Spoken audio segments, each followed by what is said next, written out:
Recording in progress. Hello, welcome to Families Grow Together show number 35. Expectations.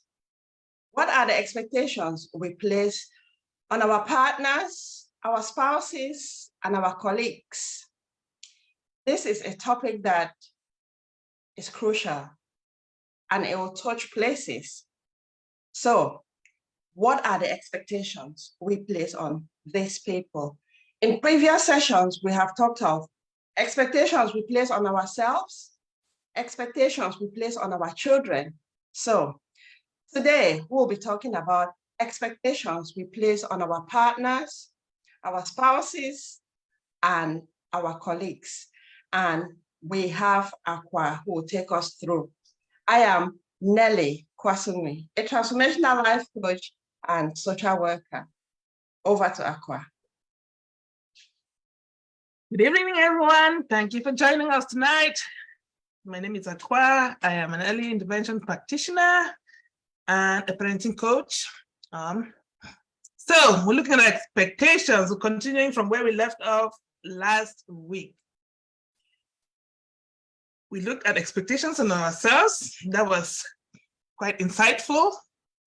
We looked at expectations we placed on our family members, so children on parents, parents on children, and how that reciprocal relationship works, and whether it was reciprocal, really, because expectations are things that people place on others or on themselves.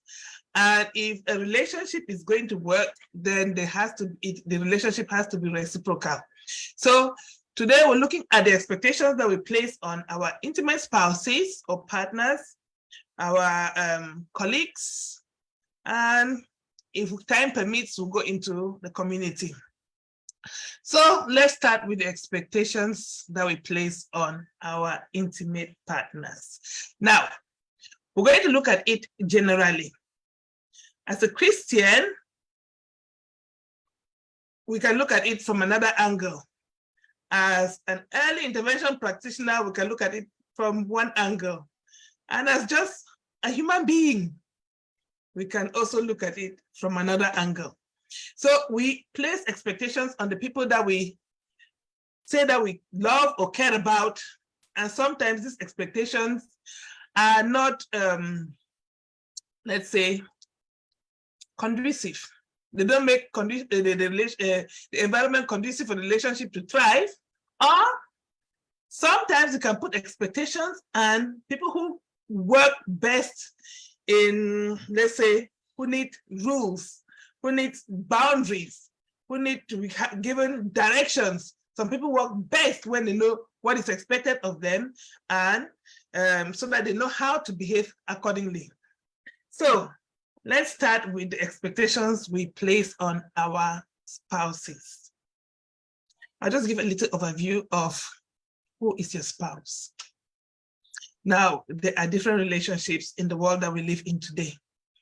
When we're growing up, we only knew about mom, dad in a relationship, or mom or dad with several wives coming from Africa with a polygamous, my granddad was a polygamist, so he had 4 wives. So when you're in such an environment with different with an intimate relationship that may be diverse, sometimes the expectations are different.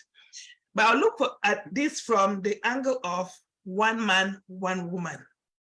What are the expectations that we have when you are in that relationship, that intimate relationship with that person that you believe is exclusive?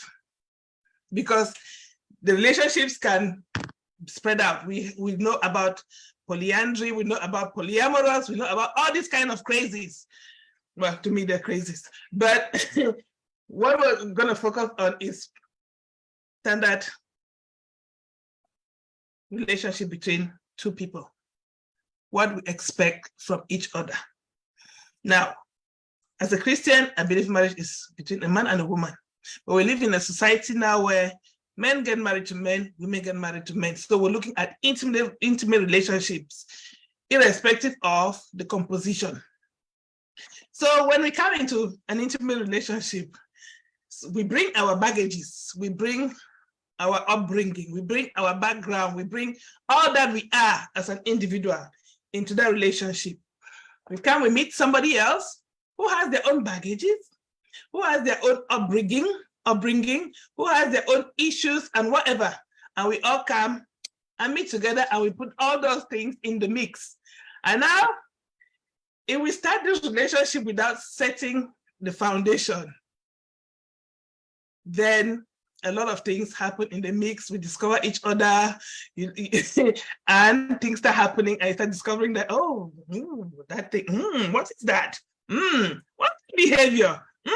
What's the, why do you do like this? So things change.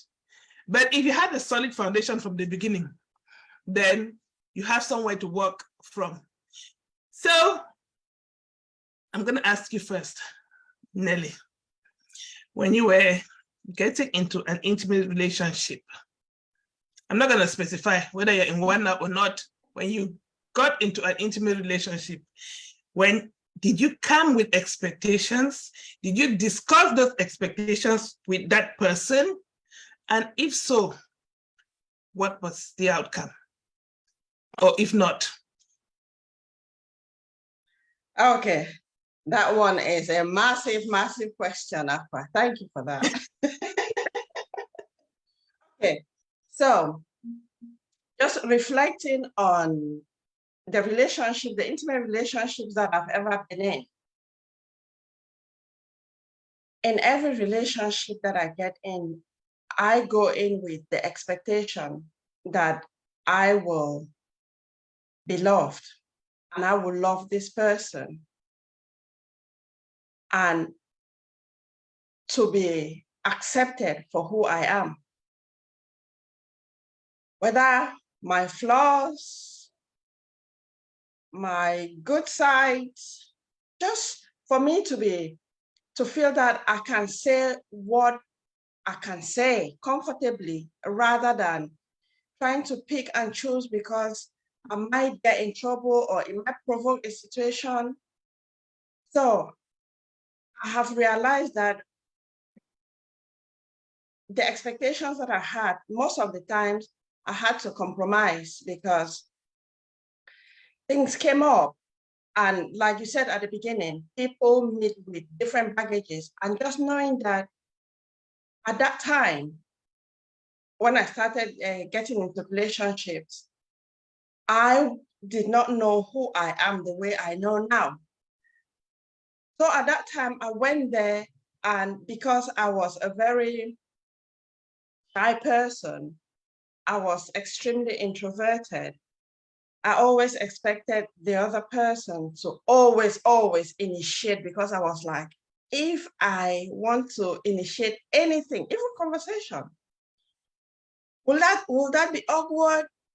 Will it not? So I'll always be thinking about things. So then it contributed to some of my expectations not being met because looking back now, it might be, I don't know, that I presented to be needy in certain aspects and very independent in certain aspects. I don't know, but I had my expectations to be loved, to be accepted for who I am, to be respected, because respect is one of the values that I hold, and just to promote growth.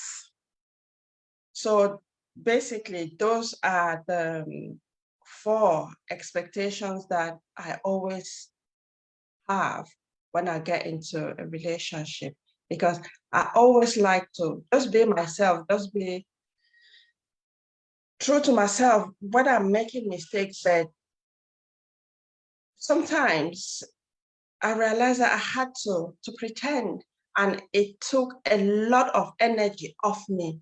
So which meant those expectations were not met because I was not accepted for who I am. So then I had to pretend to be someone that I didn't even know. And that contributed a lot to me struggling with depression for a number of years because, like I always say, I pretended to be a woman that I didn't even know. So sometimes those are the consequences of having expectations, and when the expectations are not met, you compromise.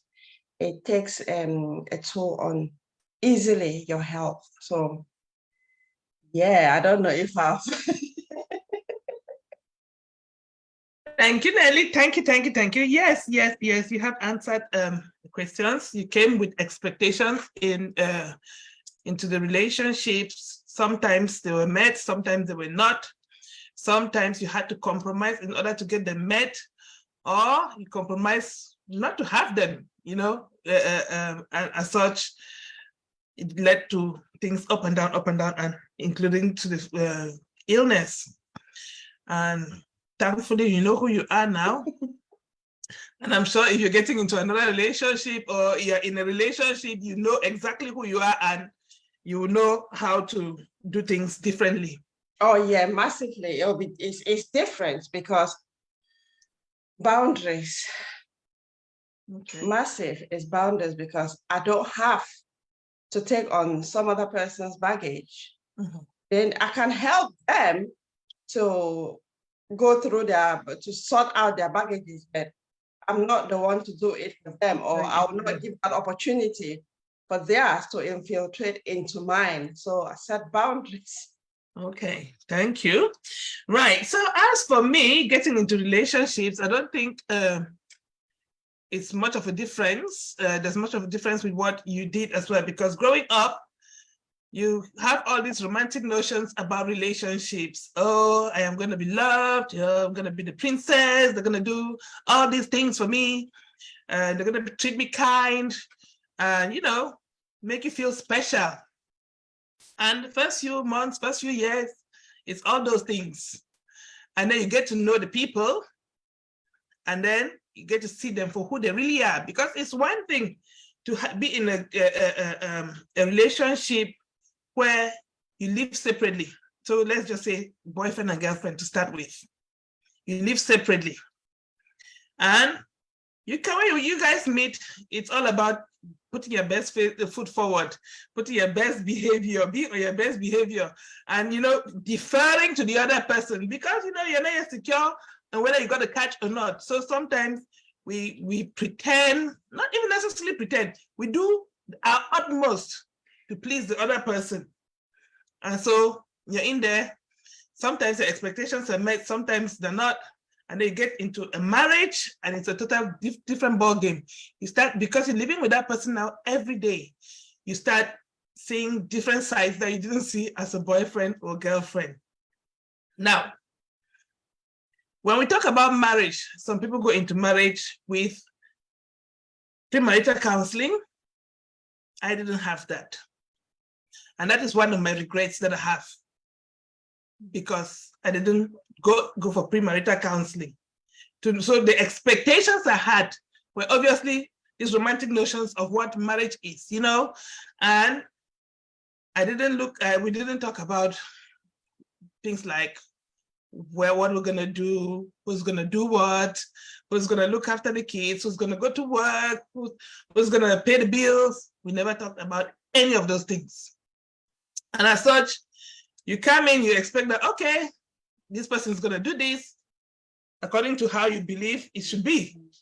That person is gonna do that according to how they believe it's gonna be. And then because you don't discuss these things, there is a clash, lack of communication, because we didn't talk about our expectations.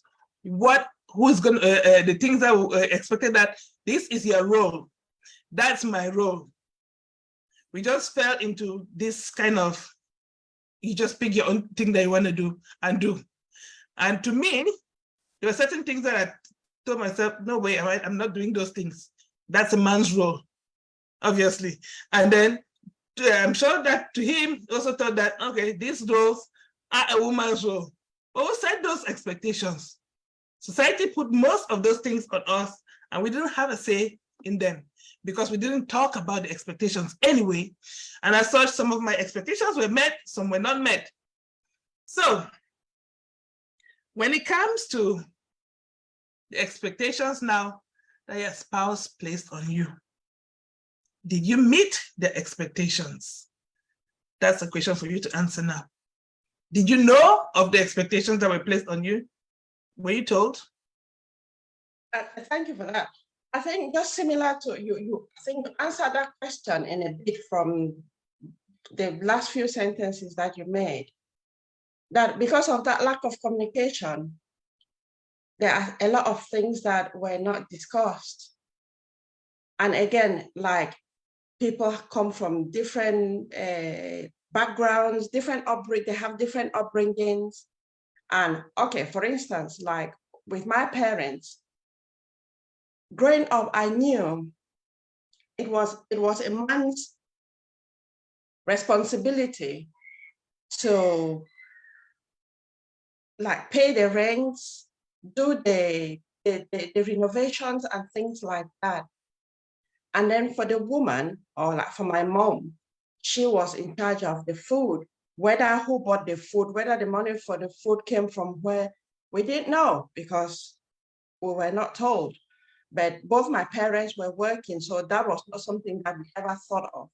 But we knew my mom was in charge of buying the food, cooking the food. Sometimes my dad brought the food, but majority of the time was my mom. So with those expectations, I got into relationships knowing that this is the role of a man, because that is what I've seen in society, that the man has his own role and the woman has her own role. So I was having that expectations that as a man, I am behind the man. So the man, I expected the man to provide certain things.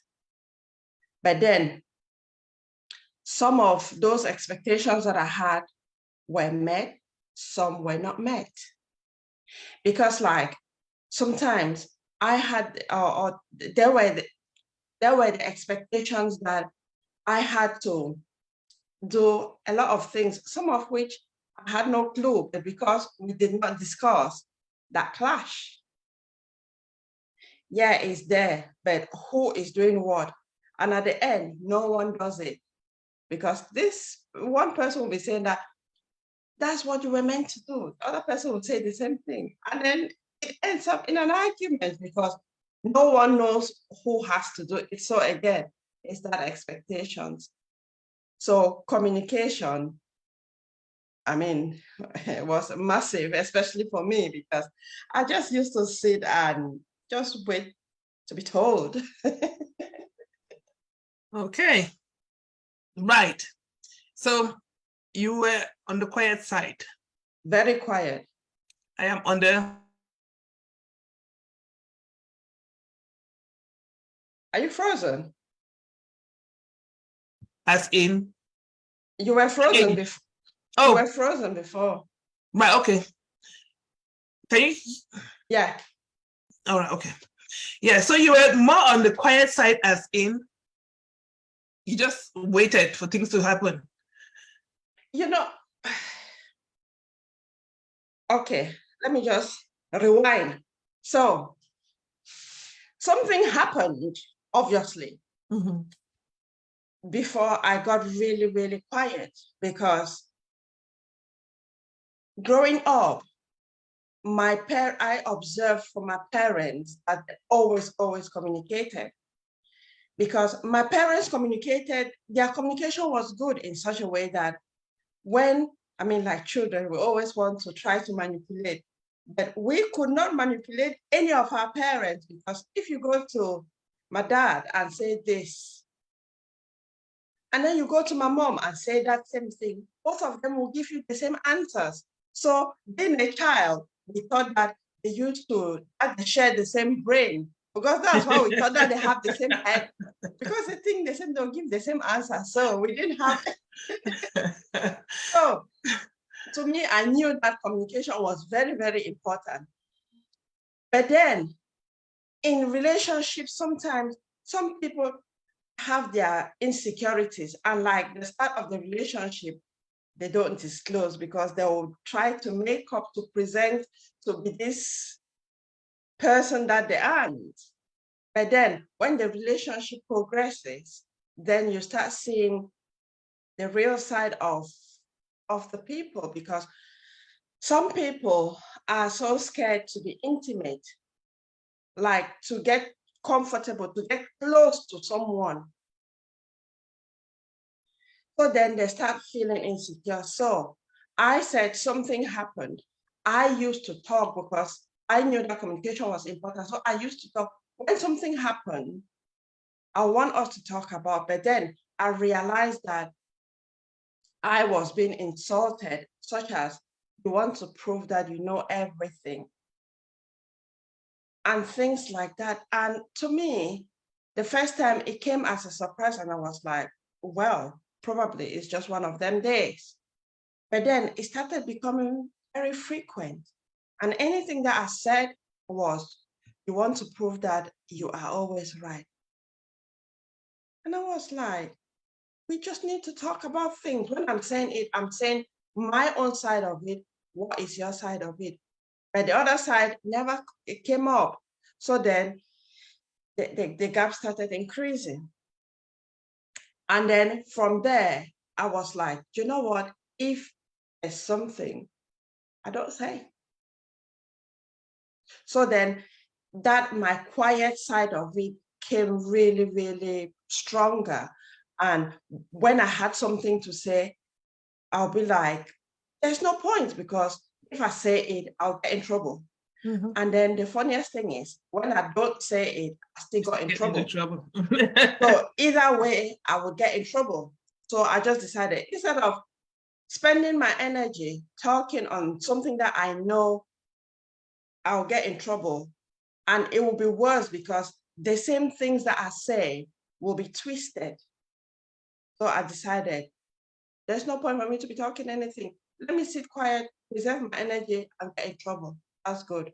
So that's Right. how it went. So my being so quiet did not just come from the fact that I am introverted. Yeah.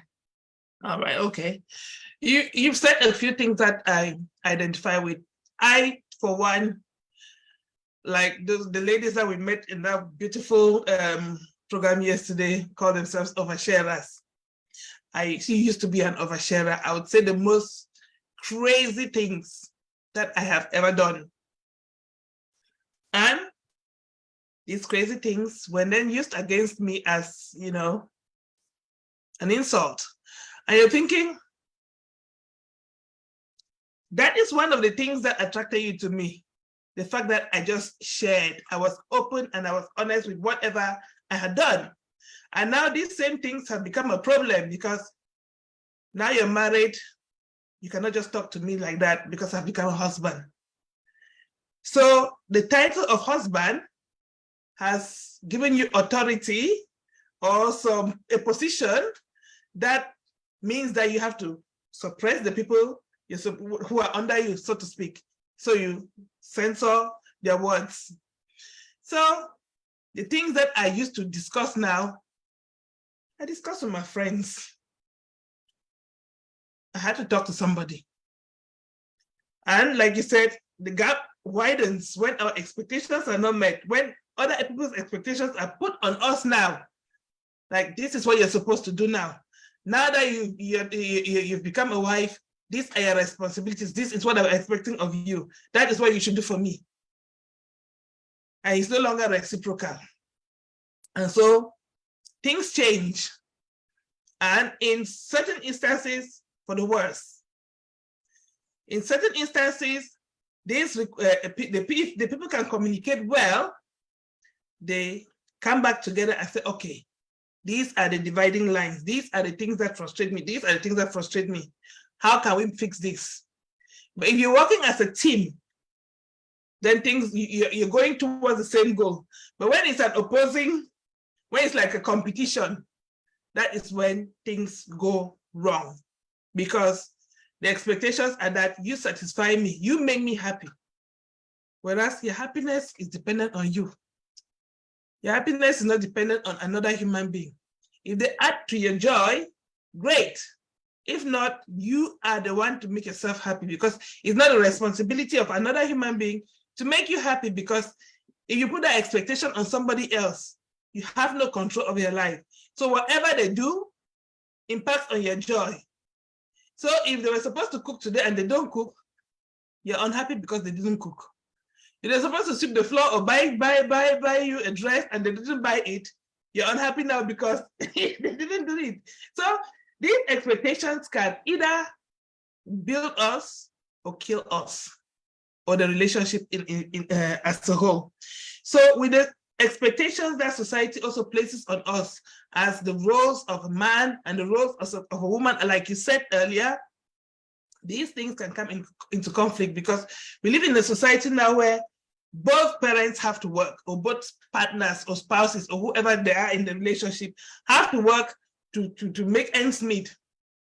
But you see that the role that traditionally was the man's role, a lot of women are picking up that role now.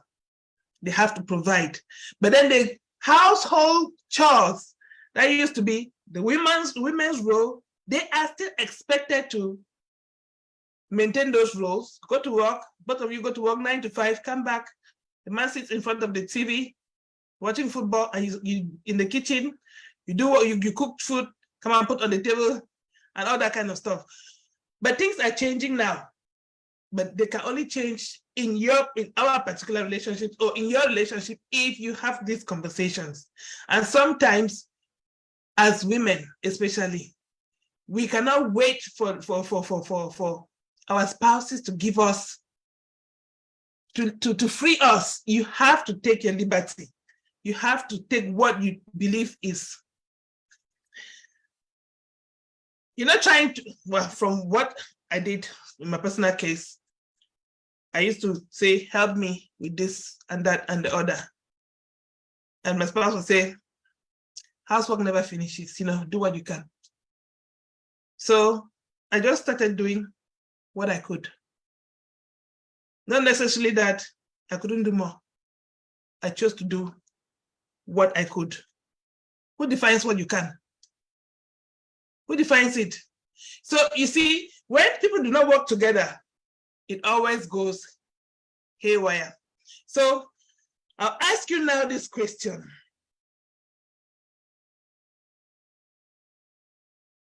Were you able to meet all your spouse's expectations of you? That one is a simple no. It's a simple no, because some of the expectations I didn't even know, but I had to meet them. So how would I meet something that I didn't even know? But just before we get into this, you talked about the role, the societal role that they place on the male and the female. I think this will be a topic of conversation that we will have a whole month to talk about it, because in some family, okay, like importance families place on marriages. Marriage is a good thing, but the influence of family members, some are disastrous. And they still go back to the traditional several centuries ago. And it doesn't hold now. And what puzzles me is families say they love their family members. And when whether the wife or the spouse goes to say, hey, things are not moving on, sometimes they tell you in your face that, you know what, that's my sibling, I will support them no matter what. To me, I question, is that love? Because to me, if my brother, my sister is in the wrong, I will say, listen, you are doing this. Don't you think you can do it another way, because it's hurting, But to some people, it's just, this is my brother, this is my sister, I will support them no matter what. The other person that you are not supporting, are they from a tree? Are they not human? If some other person were to treat your brother, your sister exactly that way, how would you feel? Anyway, that's me just ranting. But this is something that we will talk about on another month or in another month. So back to the roles that you asked before. Some of these roles, or most of these roles, are traditional roles that were there since before colonization, since before industrial revolution, since. From creation. Creation. Since and until now, there's been a lot of evolution, but then mentally, we are still in the old age. And I believe that these notions contribute to a lot of conflict that goes on within families, within marriages, within couples, within partners, just everywhere. And the worst thing is the impact it has on the children. And the children just copy the same thing because that's what they see and they learn through observation. So the expectations are there. And if you don't know the expectations, like in my case, sometimes I might know of an expectation when there is an argument. Say, you were supposed to do this. And I'll be like, who told me? I didn't know. And they'll be like, how didn't you know? You're supposed to know, you're a mind reader. So communication is very, very important at all levels, Mm-hmm. Yeah, so I'll stop there for now. Thank you. Thank you. Right, so yes, I would say that I'm not sure that I met even 1/10 of people's expectations of me, because I could never do anything right. So, so yeah, I would say no, I didn't meet all the expectations. And like in your case too, some of these expectations I wasn't aware of. But some I was aware of, but I chose not to meet them because I didn't see why I had to. Because the relationship had become transactional. You're not doing for me, I'm not doing for you. So it was no longer like, sacrificial. Because when you come in an intimate relationship, it has to be sacrificial. You give 100%, the other person gives 100%, but it's never ever like that. So when you feel like you're giving too much, and it's the same thing that the other person will be feeling. It's not a one-way thing. One person is feeling like they're giving too much. You're feeling like you're giving too much, but you're not meeting in the middle because you're not looking at it as a team. You're looking at it as an individual. My needs, your needs, where are our needs together? We didn't look at things like that. And as such, it caused a lot of quarrels and fights and all whatnot. And so, yeah, we grew apart. We grew apart. So that is, so his expectations were not met, my expectations were not met, and that is how things are. So, what would you say to your children? Because we have children growing up. We have experienced a lot of things. We have put expectations on people that they were not aware of. Other people have put expectations on us that we were not aware of. Some of these expectations we were eventually told, but we didn't feel like meeting them anymore. What advice would you give young people, beginning with our children, on how to navigate expectations in an intimate relationship? Okay, thanks for that. But before I go into that direct answer, I will say what I learned from my dad from a very young age is that I felt I was worthy. And then for my mom always told me, listen to your heart or follow your heart.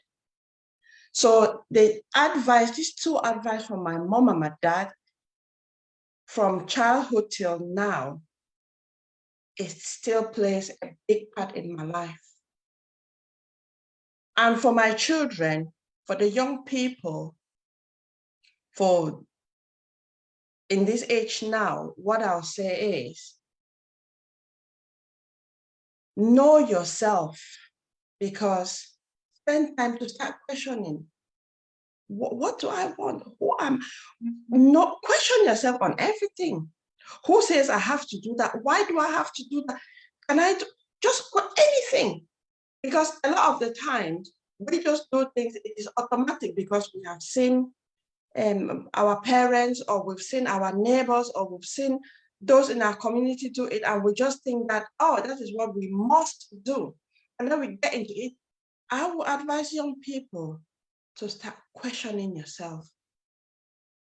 Increase your self-awareness, and you can only do that by questioning. Question yourself. Sometimes, a lot of times, it feels very uncomfortable because you question yourself, you are talking to yourself, and you realize that you feel very uncomfortable and you're agitated. It's only you. You can't run away from yourself.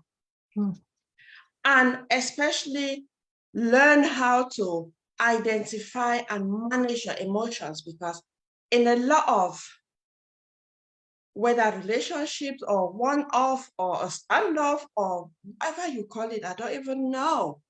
You see people, they are talking about, oh, I just want someone.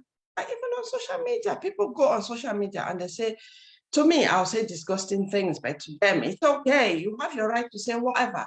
But I feel that if you learn to manage your emotions, it's a dignity, your dignity that you are keeping, because if you go out there and you make yourself to be so needy, obviously, you will attract the needy people out there, because there are a lot of needy people. And then you just get in a spiral of the same kind of relationship but with different faces, because it is the energy that you attract.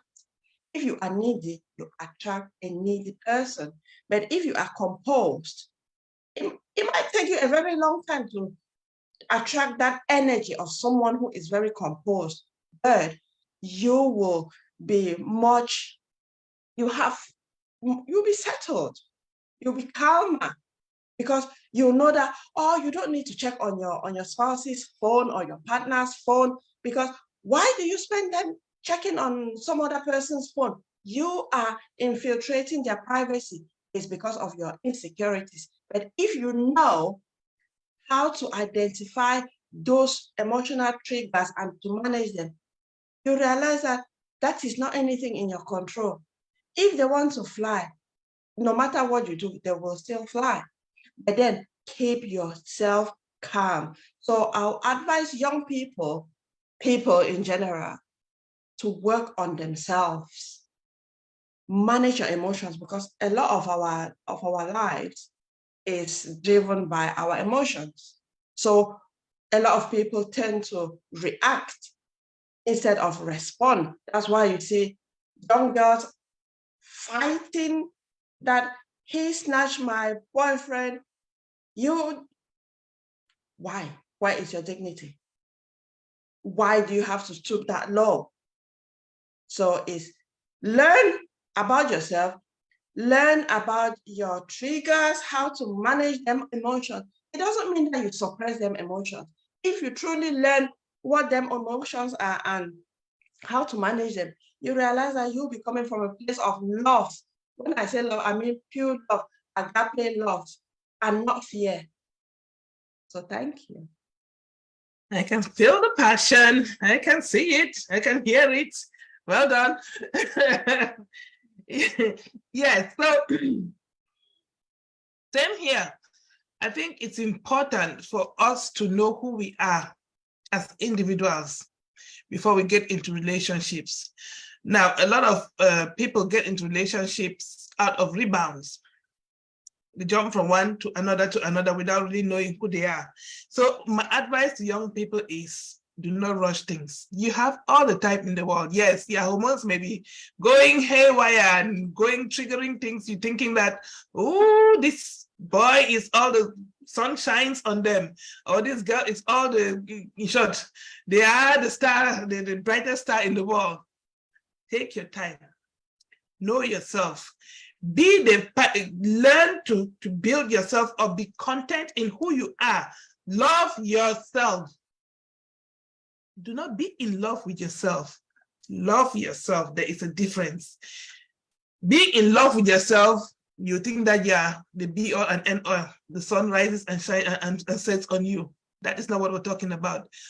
Loving yourself means that you look after yourself. You tell yourself, I am worth the love that somebody can give me. I'm worthy to be treated with respect. I am worthy to be given my dignity.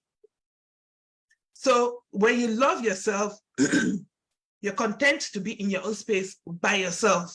You're not scared of being on your own. And if you have done the work, if you know who you are, then when you come into a relationship, you're coming like a whole person, a full person, not a broken person. Yes, we make mistakes and things happen in our lives, and we have to pick ourselves up sometimes. And then we get the healing. We work on ourselves and we become healed and whole. And I wish somebody had advised me this way when I was younger. Be the person you want to meet. So if you want that faithful, kind, generous person, you be that person. Put yourself in circles where those kind of people are, because you don't want to go to the nightclub. You're all there in the nightclub and you're exposing yourself and doing all kinds of crazies, and pick somebody up in the nightclub and expect that when you get married to them, and then suddenly they'll change and stop hating, they'll stop wanting to go to the nightclub. They will want to continue to go to the nightclub. You may also want to continue to go to the nightclub. But as a woman, speaking to the girls now, you may become pregnant. You may have to have a baby. And you cannot compete with a man on these things. It's not a competition. We all have stages of things that we have to go through. And so they said, so you have to know yourself, be the kind of person you want to meet, so that praying that the person who is there as well will be working on themselves, so that when you meet together, you are both whole. It's not your job to fix anybody. You cannot fix anybody. Let us not go into relationships hoping that we will love the person enough for them to change for us. That is one mistake that a lot of us have made. We think that we love this person so much that they're going to change their ways for us. No, nobody changes for another person. They change when they are ready to change. So if you're going into a relationship, do not expect that person to change. That is an expectation that you are placing on them. Accept the person for who they are. If that person is the person that they are, that you're meeting now, and that's the person that you want to marry, don't expect that they will become mature. If they're mature, that's a bonus. If you've accepted that this is the person who you're getting married to, just accept them as they are. And like I said before, be content in yourself, love yourself, know yourself. Be happy with yourself, with your own being by yourself, so that even if you fall in the wrong hands, because you know who you are, it'll be easy for you to unpick. You know the red flags, you know the green flags. So you have a criteria of who you want to meet. Same as other people may have a criteria of who they want to meet. And the criteria that you're setting for another person, make sure that you meet those same standards. Because you don't want to meet somebody who is high standard and you're low standard. If you have set your standard, make sure that you're meeting somebody of the same standard. So there are lots of things that we need to work on, that we need to support our children to understand. They may not take it from us. They may take it from auntie. They may take it from the uncle. They may take it from the youth worker. But if our children are not listening to us, other people's children will listen to us. And any young person that you have the opportunity to impact, do your best to give one piece of advice here or there. So let us be one another's keeper, like we like to say here. Do you want to add to that? Yeah, I think it's really, really important, because like parents, the way we compose ourselves, our children learn through observation. And we as parents, when we can, or when we know how to manage our emotions, our children learn as well, because say they get into a relationship and the relationship breaks down. If you have that close relationship with your child, they might come and tell you that they've broken up. Okay, what do? What you tell the child, it will either make them or break them. Because it is common that when a relationship breaks down, people blame themselves. They could have done something wrong, but in its entirety, it's not them. Even if it's them, what is the problem? It's just a challenge for them to learn the lessons from there. So it's not like you need to go and hurt yourself or do something very crazy because the relationship has broken. But then, if the children have not learned to manage their emotions, they'll go to, okay, I feel this way, that way. Let me just drink vodka. Let me drink wine. Let me drink whatever. And then bit by bit, it will be on a daily basis. Before you know it, they are addicted to it. Or they might get into drugs. Or they might be like, okay, now because I have had this disappointment, I will just go for anything. So they start moving from one relationship to the next. What have you learned? Nothing. The relationship pattern are just the same, but with different faces. Why is that? Because you present as a needy person. You might not know, but the way you speak, there are a lot of cues that you give out when, that presents your energy. So if you are needy, you are on low vibration. It will easily attack because there are lots and lots of low vibration people around. Those with high vibration, they are few, which is why you. It's true. Of course, so of course. So even if, say, young people, it's for us to be talking to these young people, because a lot of young people now do not have role models. So where do they learn from?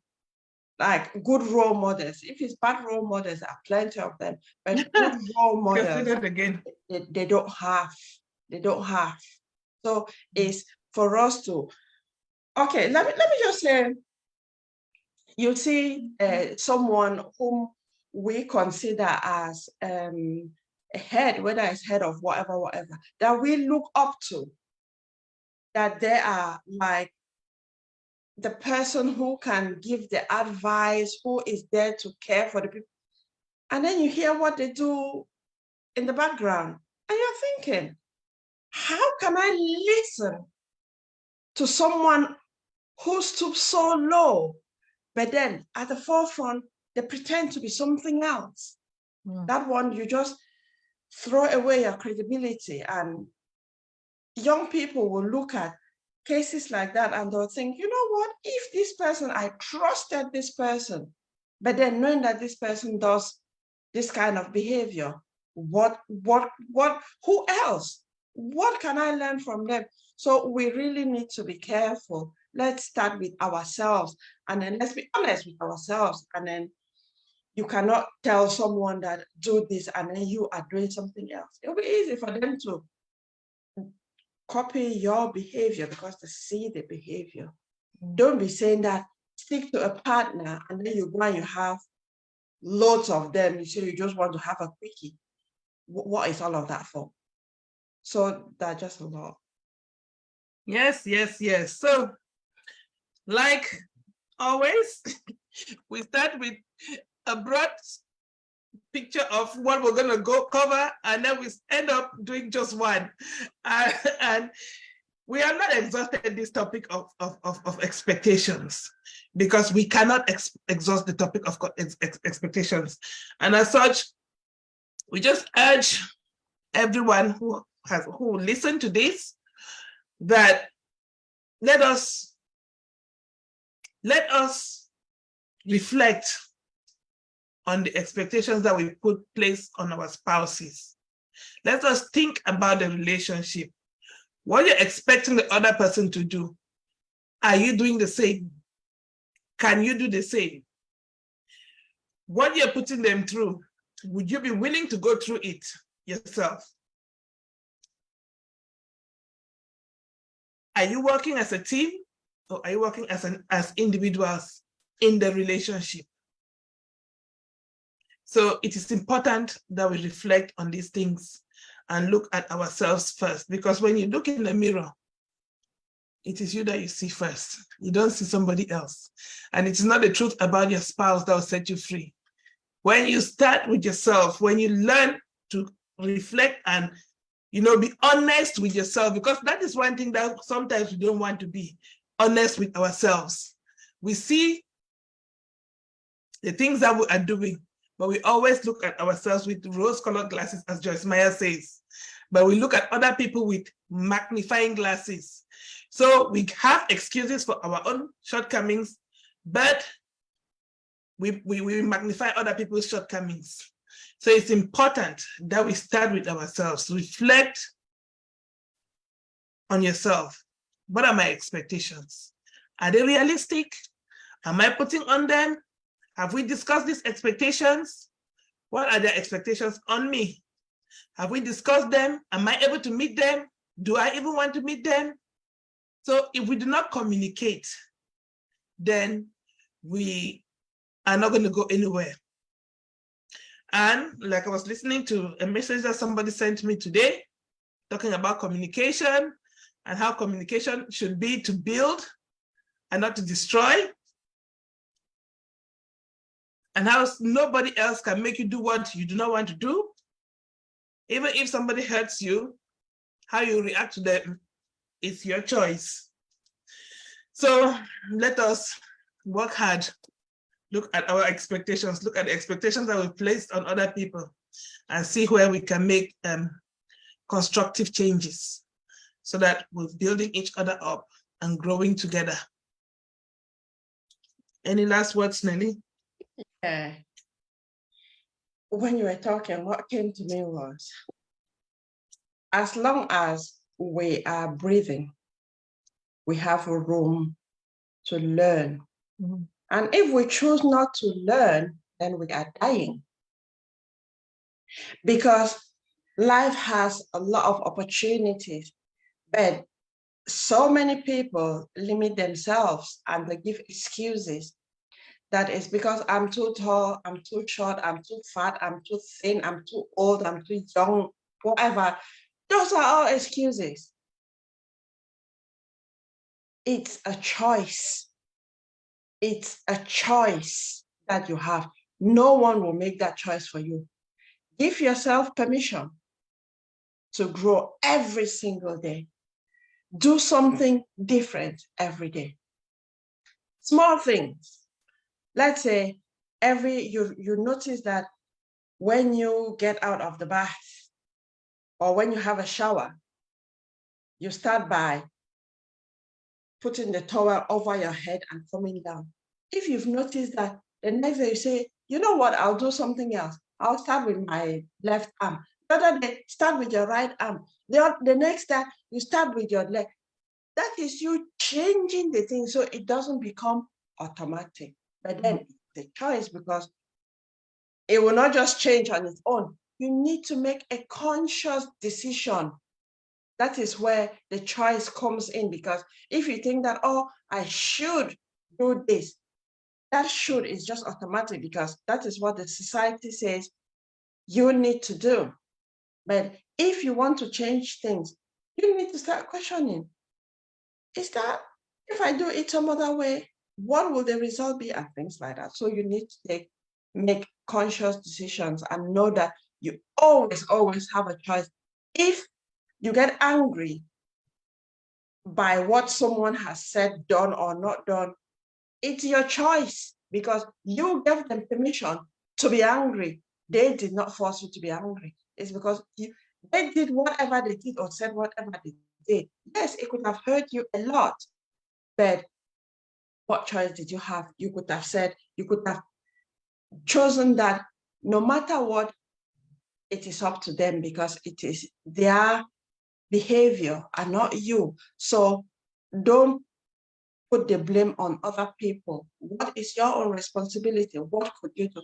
Set boundaries because no one wants to be hurt because it's so painful. Put boundaries, set yourself healthy boundaries and maintain those boundaries because you need to protect yourself. Don't expect some other person to protect you for you. Do it yourself. So I think that's just the last thing that I wanted to add, Akwa. Thank you. Thank you, Nelly. So yes, it is important that we really set boundaries and look after ourselves. Yes, somebody may do something and obviously anger is an automatic response. You feel that response, but choosing to stay angry. And like you always teach, emotions have a lifespan of 90 seconds. So after that initial response of anger or fright or discomfort, whatever you want to call that emotion, we can either choose to stay in it, dwell on it, or we can let it wash over us and pass. So, but these things are not automatic. We don't learn them automatically. We need support to develop those skills.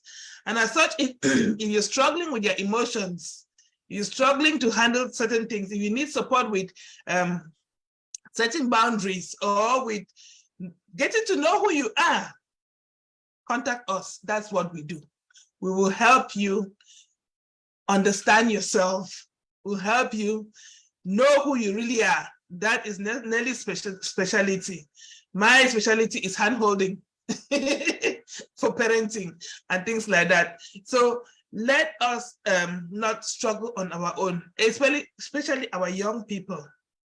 Yes, older people may need help to recover from life, but young people still have a lot of life to live ahead of them.